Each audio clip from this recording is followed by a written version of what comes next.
m'appelle Géraldine Faugeron et je viens de Clermont-Ferrand. Je m'appelle Rachel Massonneau et j'habite à 10 minutes de Poitiers, un petit village qui s'appelle les Roches-Prémaries. Alors, je suis sur le pôle depuis février 2017, donc ça fait 3 ans. Je suis arrivée au pôle il y a maintenant 6 ans. Par le biais d'une rencontre, j'ai rencontré Bertrand, on était dans le même village et on avait la même passion pour la natation. Et en fait, en tant qu'éduc, il m'a demandé si je connaissais quelqu'un qui serait intéressé pour travailler à la FFSA. J'ai trouvé personne, je m'y suis collée, j'ai adoré et j'y suis encore. Je travaillais déjà au sport adapté depuis quelques années et Aurélie Charras était la coordinatrice de la Ligue Auvergne du sport adapté. Là où je travaillais, c'était ma chef, donc on avait l'habitude de travailler ensemble. Et quand elle est passée coordinatrice du pôle, je lui ai fait part de mon désir voilà, d'implication auprès des nageurs et elle m'a répondu d'accord et voilà, ça s'est fait assez rapidement derrière. Donc merci Aurélie. Non, c'est pas mon métier à temps plein. Je suis éducatrice spécialisée. Je travaille dans une autre structure qui est une association. Je m'occupe de la réinsertion de personnes en difficulté. Je suis responsable d'une maison relais.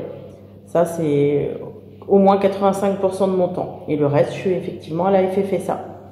Oui et non, j'ai pas fait d'école de vie quotidienne ni passé un concours vie quotidienne. J'ai un master en activité physique adaptée que j'ai passé à la fac de Clermont-Ferrand, à la fac de sport. Par contre, oui, aujourd'hui vie quotidienne c'est une partie de mon métier et même plus qu'un métier, je dirais, c'est une passion. Moi, je suis employée à plein temps. Je suis salariée à plein temps au comité départemental sport adapté Allier Puy-de-Dôme et dans ce cadre-là, je suis à 50% de mes missions sur la coordination du comité et à 50% l'autre partie de mes missions sur l'accompagnement vie quotidienne des nageurs au sein du pôle France Natation, que ce soit sur les stages, les compétitions ou dans le lien qu'on peut créer avec leur encadrement local pour pouvoir être le plus juste dans notre encadrement pendant les stages. Je m'occupe principalement du planning et de faire tourner les personnes sur les différents ateliers, que ce soit les rendez-vous avec psychologues, kinés, SMR, et puis pour que les personnes soient prêtes, les sportifs soient prêts pour aller à la piscine, n'aient rien oublié dans leur sac et soient opérationnels pour être dans l'eau. Ce qui se passe pendant les compétitions, je suis là pour pareil, faire en sorte que les personnes soient le plus sereines possible pour arriver en compétition. Donc la gestion effectivement de toutes les affaires, les accréditations, les maillots, les combinaisons, etc. Et puis tout ce qui peut être de l'ordre du bien-être, les moments de stress, etc. Essayer de calmer les angoisses, sécuriser, rassurer, etc. Et puis ce qui se passe entre les compétitions et les stages, c'est toutes les relations avec les familles, les parents, les questions qui peuvent y avoir entre les stages et les compétitions, l'organisation, et puis aussi tout ce qui peut être les relations avec les institutions, les employeurs, si à un moment donné il y a une problématique particulière ou tout simplement un questionnement. J'essaye d'être au plus près des familles pour qu'elles puissent laisser leurs enfants en toute confiance au sein de la FFSA sur tout ce qui est vie quotidienne et gestion du quotidien hors de l'eau. L'amont du stage en fait, où il y a toute la préparation de à quoi il faut penser pour que le stage se déroule bien.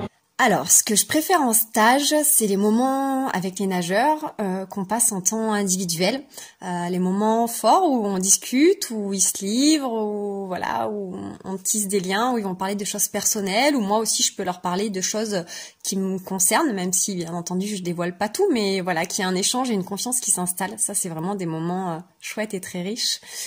Et puis également les moments collectifs. Et les moments de joie il y a beaucoup d'humour, il y a beaucoup de rire, il y a beaucoup de sourires et tous ces moments-là en stage, ils sont juste vraiment magiques, je trouve. de voir les sportifs sur les podiums, c'est toujours beaucoup de bonheur, de joie, de voir qu'ils ont fait tous ces efforts pour être récompensés. Donc, quand même, mon moment préféré, c'est les moments de compétition. La compétition, c'est ce que je préfère.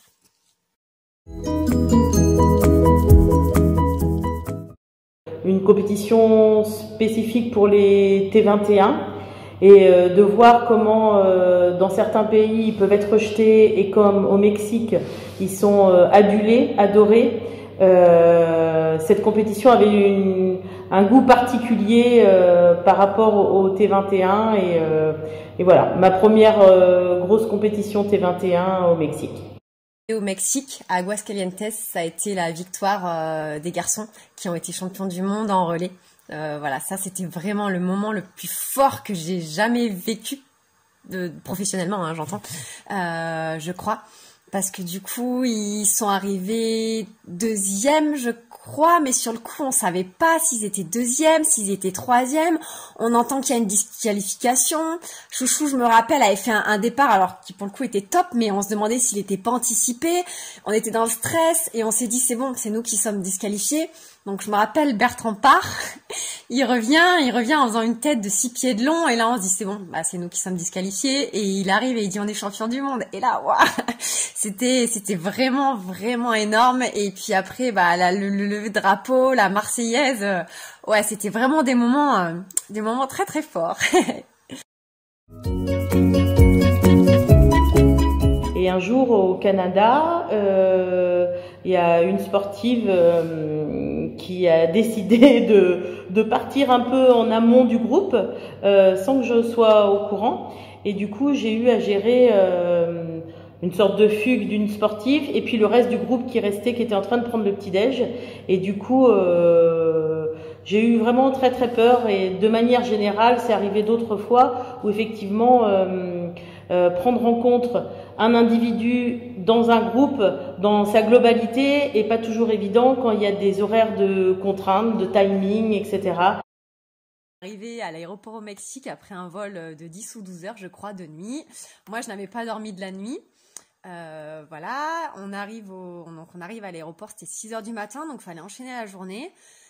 Je branche mon portable dans la zone d'attente, dans la zone d'embarquement de l'aéroport, pour pouvoir le recharger et appeler ma famille pour les prévenir que j'étais bien arrivée. Je pars avec un membre du staff pour qu'on aille se chercher un café pour qu'on puisse tenir toute la journée. Et là, on revient du café, c'était le branle-bas de combat, tout le monde courait dans tous les sens. Voilà, fallait vite prendre les affaires parce qu'en fait, on n'était pas à la bonne porte d'embarquement, elle était à l'opposé et c'était les derniers appels, donc fallait qu'on speed pour arriver à l'heure. Donc on prend les affaires des nageurs, on court, on traverse l'aéroport, on passe le contrôle. In extremis, c'était pile poil dans les temps. Et là, une fois le contrôle passé, je me dis, oh punaise, mon portable que j'ai laissé brancher de l'autre côté. Donc du coup, je demande au contrôleur d'aller le chercher. Évidemment, la réponse a été négative. Donc j'ai dû laisser la mort dans l'âme, mon portable qui est toujours au Mexique. Je voudrais rajouter que on accompagne au mieux pour un projet sportif, le projet du sportif, mais sans le travail d'équipe, c'est pas possible. Pour conclure, je dirais juste et avec grande sincérité que ma plus belle histoire professionnelle, c'est vous.